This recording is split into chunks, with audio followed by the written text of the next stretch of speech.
இன்றைக்கான வீடியோ தாங்க வந்திருக்கு. வீடியோ வந்து சூப்பராக இருந்துச்சு அப்படின்னு தாங்க சொல்லணும். அதாவது நம்ம வீரா இருக்காங்கல்ல, வீராக்கு வந்து வேறு ஒரு மாப்பிள்ளையோட வந்து கல்யாணம் ரெடி பண்ணிட்டாங்க ராமச்சந்திரன் அப்படின்னு தாங்க சொல்லணும். அதெல்லாம் பார்க்குறவங்க நம்ம சேனலை மட்டும் மறக்காமல் லைக் அண்ட் சப்ஸ்கிரைப் மட்டும் பண்ணிடுங்க. ஃபஸ்ட்டு எடுத்தோடனே கண்மணி தான் சொல்லிக்கிட்டு இருக்காங்க, மாமா மாறனுக்கு கல்யாணம் பண்ணால் வீராக்கும் அப்படியே கல்யாணம் பண்ணிடலான்னு நினச்சிக்கிட்டு இருக்கேன் அப்படிங்கிற மாதிரி சொல்கிறாங்க. எதுக்குமா இப்போ வீரா கல்யாணம் பண்ண போகிற அப்படிங்கிற மாதிரி வந்து ராமச்சந்திரன் கேட்குறாங்க.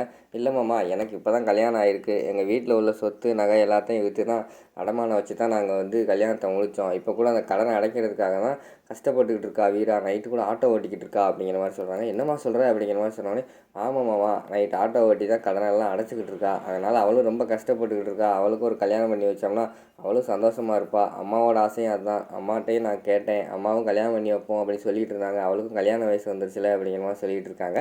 சரின்னு சொல்லிட்டு யோசிச்சுக்கிட்டு இருக்காரு. அப்போ அந்த நேரத்தில் கார்த்தி வேறு வராரு. கார்த்தி வந்தவொடனே யோசிச்சுக்கிட்டே இருக்கார் நம்ம ராமச்சந்திரன். சரிம்மா, கல்யாணம் பண்ணி வச்சுருவோம்.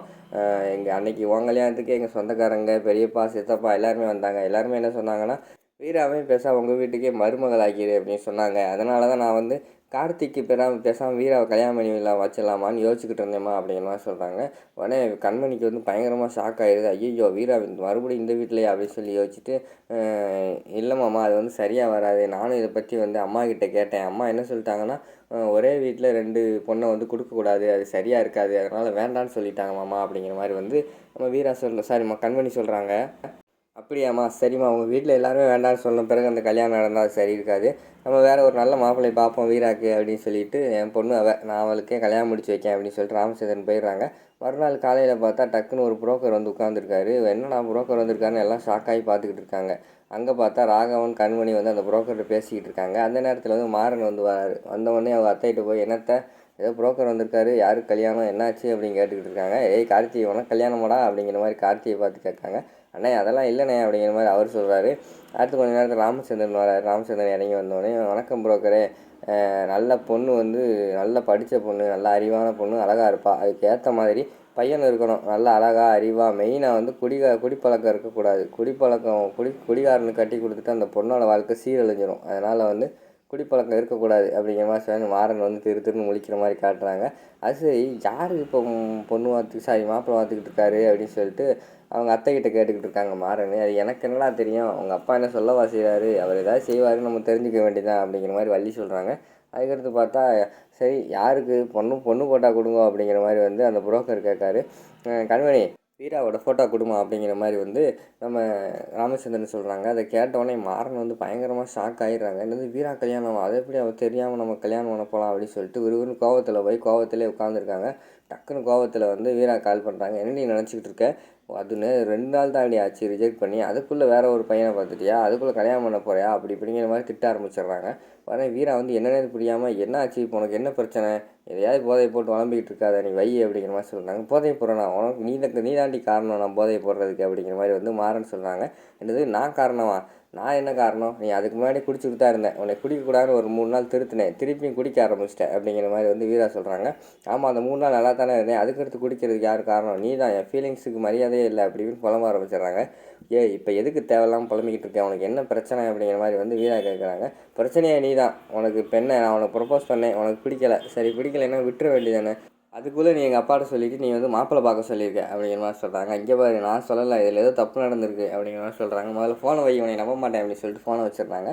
உடனே மாறன் வந்து ரூமுக்குள்ளேயே வேலைக்கு போகாமல் இருக்காங்க. அதை பார்த்துட்டு வள்ளி வந்து வராங்க. என்னடா மாறா, வேலைக்கு போகலையா அப்படிங்கிற மாதிரி கேட்குறாங்க. இல்லை நான் வேலைக்கு போகல அப்படிங்கிற மாதிரி சொல்கிறாங்க. எதுக்குடா அப்படிங்கிற மாதிரி கேட்டாங்க. இப்போ என்ன வீட்டில் இருக்கிறது பிரச்சனையா அப்படிங்கிற மாதிரி கேட்காங்க.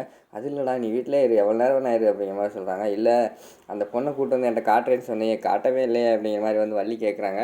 அதெல்லாம் எனக்கு காட்ட முடியாது அப்படிங்கிற மாதிரி சொல்கிறாங்க. எதுக்குடா, என்னடா ஆச்சு, எப்படா கூப்பிட்டு வர மாட்டேன், எதுக்குடா கூப்பிட்டு வர மாட்டேன் அப்படிங்கிற மாதிரி கேட்காங்க.